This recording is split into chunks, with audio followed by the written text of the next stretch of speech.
Elle nous rejoint. Géraldine Métifeux, associée gérante d'Alter Egal. Bonjour Géraldine. Bonjour Guillaume. Vous venez combattre les idées reçues, comme à chaque fois. Géraldine Métifeux, Géraldine met le feu. Vous le savez, elle met le feu régulièrement dans cette émission. Au-delà de la question Luca De Meo, donc Géraldine, le secteur automobile en bourse est globalement mal parti. C'est le moins qu'on puisse dire. L'auto en bourse, c'est fini. Certains le pensent, mais pas vous. Vous dites bullshit. Oui, vous foudroyez. Cette idée de la fin d'une ère en bourse concernant l'automobile. Enfin, reconnaissez que ça va mal, Géraldine. Je dois avouer que mon thème tombe pas super bien, mais enfin, ou super bien, ça dépend des points de vue.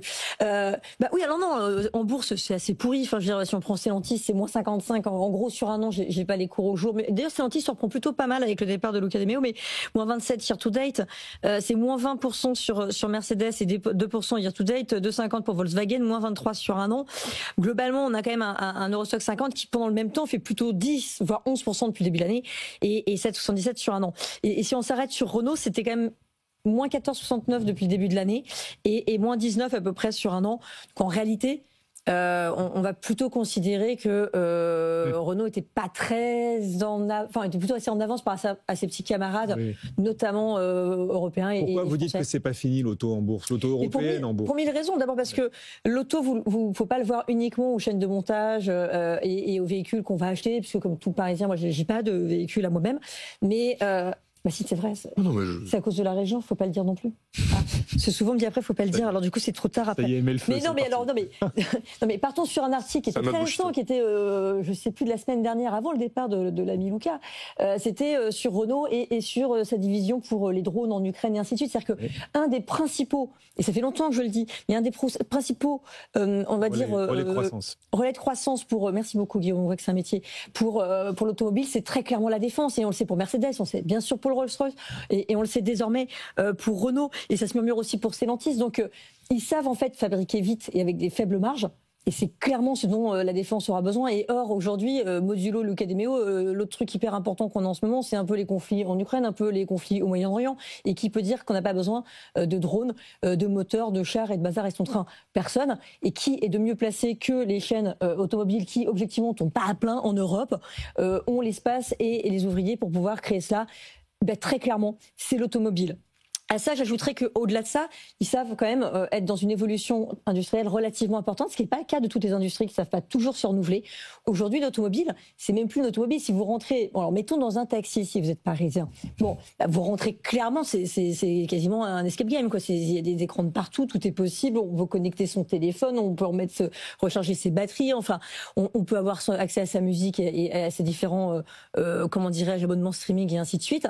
Et c'est aussi bien sûr le renouvellement des moteurs vers l'électrique. Alors vous allez me dire oui, Trump, tout ça, machin. Non, j'allais pas dire ça. J'allais dire si vos neveux, nièces, enfants ou petits-enfants, non pas encore, vos enfants, si vous leur dites on va faire un escape game ce week-end et qu'ils se retrouvent juste dans un taxi, ils seront déçus, je vous préviens. Mais si on était un... Je vais les décevoir quand même. Le mieux c'est que je en parle. Le mieux c'est que je en parle et on refait une émission après là-dessus. Non mais c'était pour donner une image un peu moderne qui est du coup un peu plantée, mais je vous remercie Guillaume. Mais avec plaisir. Et après l'autre point quand même sur l'électrique. Parce que c'est quand même assez important sur le moteur électrique et la transition qu'ils ont réalisée dans un temps relativement record, et on se souvient encore du Dieselgate et ainsi de suite.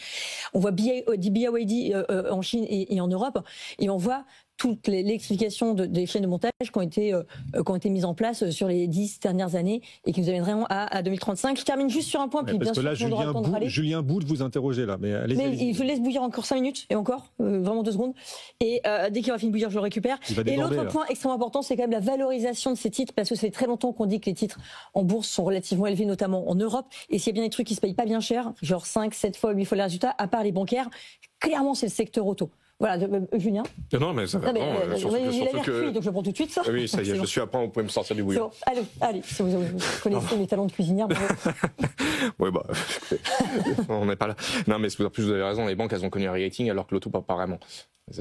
Et je pense qu'il y a un re-rating possible parce que ISR, parce que de l'avenir du monde. Alors, certes, il y a les États-Unis, mais il y a tout le reste du monde, quoi. N'empêche que, si je puis me permettre, vous avez raison de parler de l'escape game dans le taxi. Alors moi, j'ai pris le taxi ce matin, j'étais un peu... voilà. Qu'importe.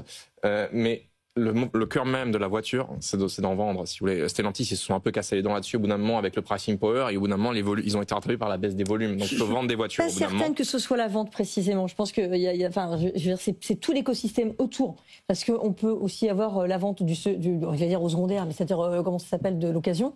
où il y a toutes des plateformes également technologiques qui sont mises en place et ainsi de suite. Je pense que c'est pas que vendre du neuf.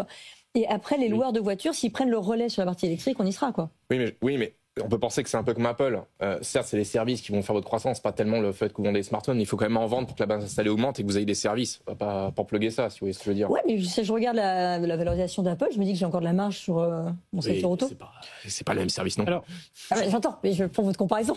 Je la prends. Juste sur la valorisation, on sait que y a certains secteurs qui voient leur valorisation au tapis. Bon, je dirais que c'est une tradition, un cycle. Bon, des fois c'est la santé, des fois c'est la tech. Des fois...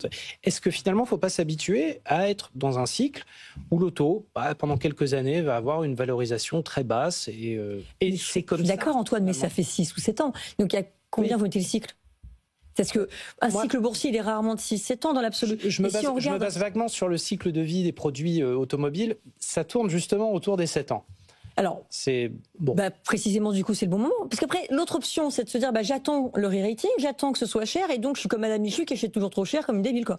Ou alors, je prends un peu de risque, et je me dis, ce secteur-là, c'est vrai qu'il est un peu, il est pas moribond, il est pas sexy, il est pas, il fait pas envie. Je me dis, tiens, je vais mettre un peu de Renault ou un peu de Stellantis dans mon portefeuille et dans mon PEA. Effectivement, ça fait pas rêver. Mais objectivement, moi, je pense que c'est un des titres, ou ce type de titre qu'il faut avoir en portefeuille aujourd'hui, plus qu'un Rheinmetall, plus qu'un Dassault Aviation, plus qu'un Apple, plus qu'un Nvidia. Et je pense qu'à la fois on prend moins de risques et à la fois on a plus de potentiel, mais ça n'engage que moi, chers amis. Non, mais c'est très intéressant et vous vous engagez, et c'est pour ça qu'on adore vous recevoir à chaque fois. Vous dites, il y a une forme de relais de croissance d'abord avec la défense, puisque les chaînes de montage automobile peuvent servir pour les drones et les chars. Et ça c'est vrai, et Renault est en train de s'engager en Ukraine manifestement.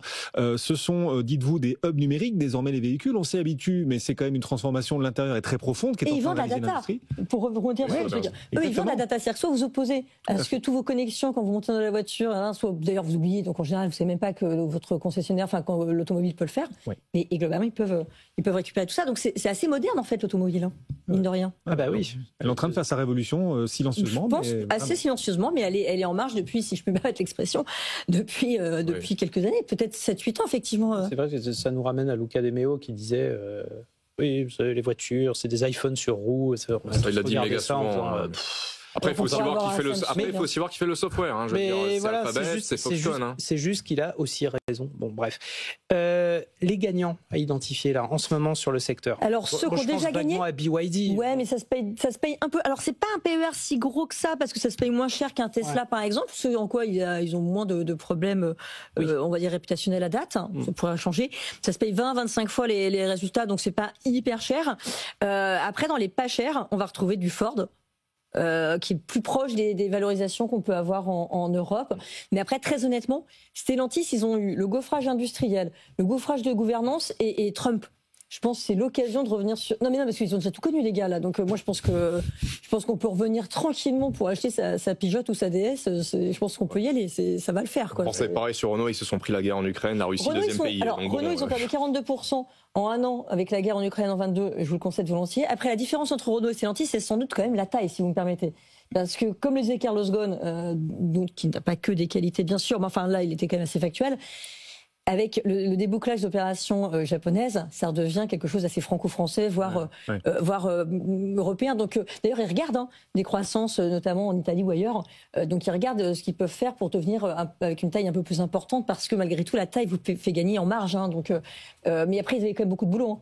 Mais la R5, je ne sais pas si tu l'as vu, moi je trouve ça fantastique. Comme oui, donc des gagnants clairs à identifier en bourse, c'est Stellantis, ok, ça c'est... À venir, les gagnants d'avant, parce que les gagnants d'aujourd'hui c'est BYD et éventuellement Tesla, ça dépend quel jour on regarde, quoi.